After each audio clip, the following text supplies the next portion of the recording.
Salam dəyərli müdavimlər, abituriyentlər, xoş gördük hamınızı. Mən Akşin Tahirov, tarix müəllimiyəm. Dəyərli yoldaşlar, vaxt itirmədən keçirik növbəti mövzumuza. Növbəti mövzumuz Şirvanşahlar dövləti 11-12-ci əsrlərdə.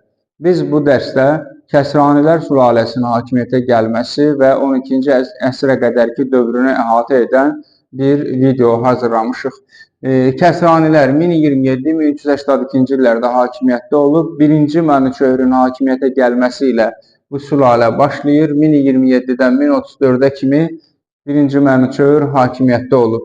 1-ci Mənüçöhrün dövrü Slavyan hücumları ilə yadda qalıb. 1030-cu ildə Slavyanların hücumu zamanı Araz çayının qarşısını bəndlə kəsir və Slavyanların hücumunun qarşısını ala bilir. 1032-1033-cü illərdə Slavyanlar və Alanlar hücum edirlər. Təkrar da onların qarşısını ala bilir, onları məğlub edə bilir. 1-ci Fərilburs 1063-1096-cı illərdə hakimiyyətdə olub. Deməli, Səlcuqlara tabi olub 1-ci Fərilburs. Səlcuqların qüdrətli dönəminə uyğun gələn bir dövrdür. 40.000 dinar verir. İllik xərac verir və Səlcuqlardan asılılığı qəbul edir. Burada şah titulu ləğv edilir, məlik titulu daşıyır. 11-ci əsrin sonunda üzr istəyirəm. 11-ci əsrin sonunda yenidən Şirvanşahlar dövləti müstəqil olur. Necə olacaq o proseslərə baxarıq. 11-ci əsrin sonu, 12-ci əsrin əvvəllərində deməli Gürcülərlə bir yaxınlaşma var. Gürcülərlə 11-ci əsrin sonundan başlayır. Gürcü çarı 4-cü David 1089-1125-ci illərdə hakimiyyətdə olub. İttifaqda idi David. Kimlərlə? Bizanslarla, Səlibçilərlə, bunlarla əlaqədə idi, ittifaqda idi. Eyni zamanda Qıpçaq hökmdarı Atrakla da ittifaqda idi.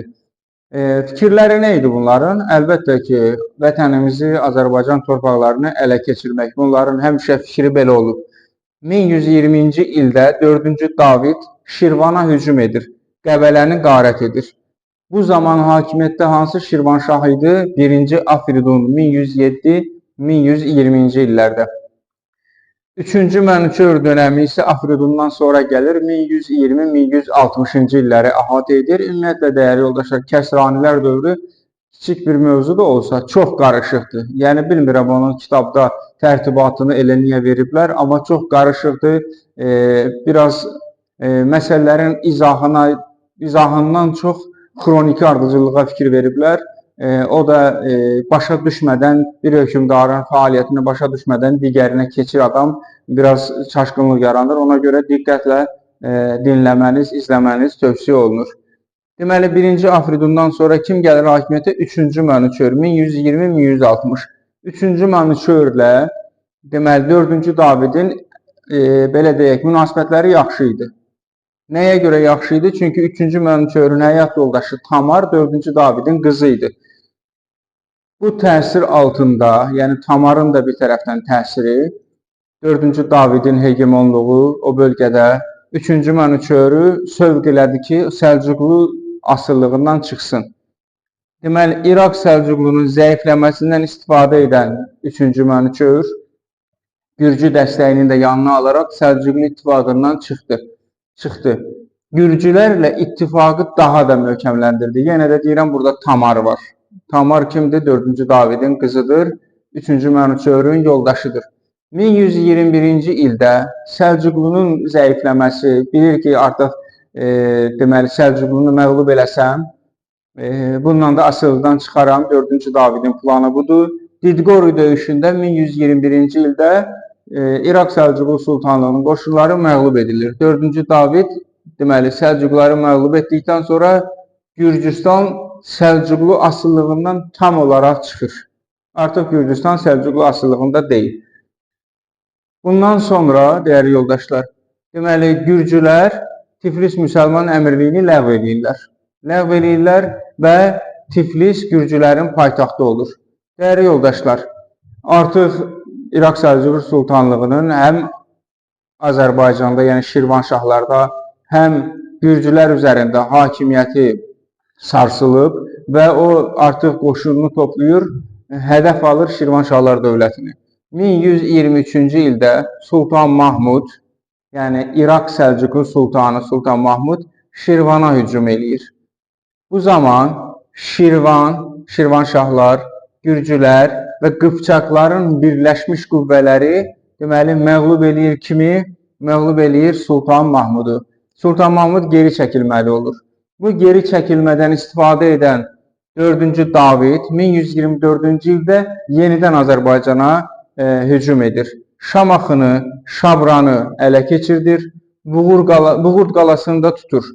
Deməli, burada da qarnizon saxlayır, dəyərli yoldaşlar, 4-cü David. Burada qarnizon saxlayır. Amma 1125-ci ildə 4-cü David ölür.